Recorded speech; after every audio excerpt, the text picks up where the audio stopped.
The numbers that he's got on the board, well, he's done a Virat Kohli. Devendra Fadnavis ji, congratulations and what a stupendous victory. Thank you so much.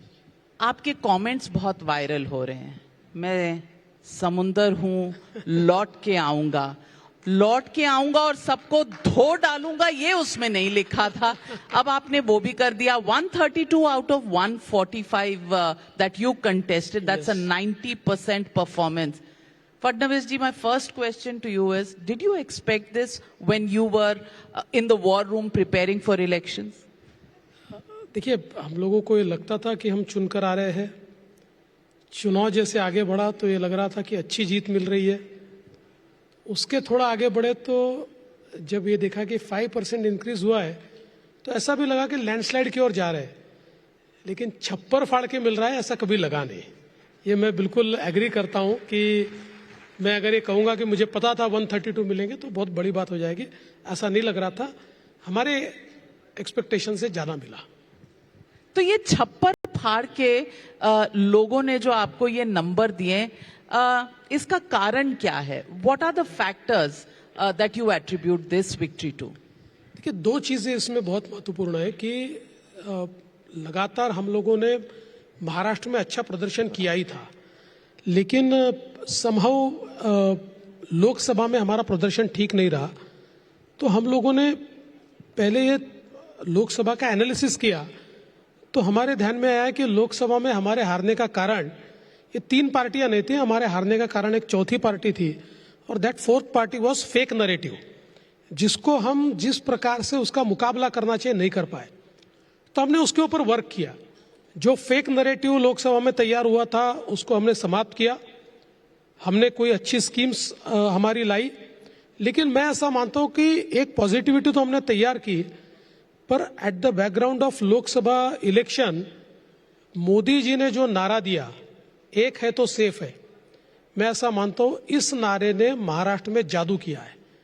क्योंकि लोगों ने ये महसूस किया कि जिस प्रकार से लोकसभा में एक अलग प्रकार का ट्रेंड तैयार किया गया है जो देश के लिए ठीक नहीं है, इस ट्रेंड को तोड़ना पड़ेगा. ये डिविजिव पॉलिटिक्स को खत्म करना पड़ेगा. और लोगों ने रिस्पॉन्ड किया. एक है तो सेफ है पर लोगों ने प्रचंड मतदान किया और इसलिए हमको इस प्रकार से ये जीत मिली है. देवेंद्र फडणवीस जी, जीत के बारे में बहुत कुछ कहा गया, बहुत कुछ लिखा गया, लेकिन मैं थोड़ा सा उससे पीछे जाती हूं. जब लोकसभा चुनाव के नतीजे आए थे और जब महाराष्ट्र का परफॉर्मेंस उस तरह से नहीं रहा जिस तरह से एक्सपेक्टेड था, तो कभी जैसे ग्रुप में टीम के साथ जब भी कोई लीडर बैठता है तो थोड़ी बहुत डांट भी पड़ती है कि ये ठीक नहीं हुआ, वो ठीक नहीं हुआ.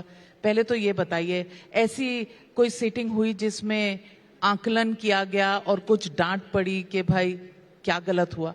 देखिए, आकलन तो हमारे स्तर पर हमने किया. आकलन ऊपर के स्तर पर नहीं हुआ तो हम ही हमको डांट सकते थे, तो हमने अपने आप को डांट लिया. क्योंकि हमारे ध्यान में आया कि शायद महाराष्ट्र में हम लोग ओवर कॉन्फिडेंट थे. तो जब हमको ये ध्यान में आ रहा था कि एक फेक नैरेटिव तैयार हो रहा है, उस फेक नैरेटिव को रोकने के लिए जो व्यवस्थाएं खड़ी करनी थी हमने नहीं की. बिकॉज ये ओवर कॉन्फिडेंस के कारण वी ऑलवेज थॉट कि ये तो होता ही है, इससे क्या फर्क पड़ने वाला, अपने को तो लोग वोट देने ही वाले हैं. तो ये जब वोट खिसका तो हमारे ध्यान में है कि अपनी गलती है, हम लोगों ने जो करना चाहिए तो वो नहीं किया है, हम लोगों ने इसको नहीं रोका है. तो इसीलिए उसके बाद हम 8 दिन तक दुखी रहे और 90वें दिन हमने काम शुरू कर दिया.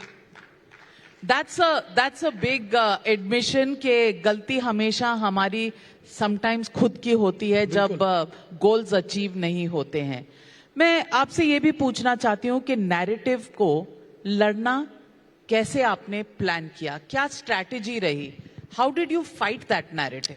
देखिए, पहली बात तो ये ध्यान में आया कि जो नैरेटिव तैयार हुआ वो नैरेटिव कोई पार्टी ने तैयार नहीं किया था.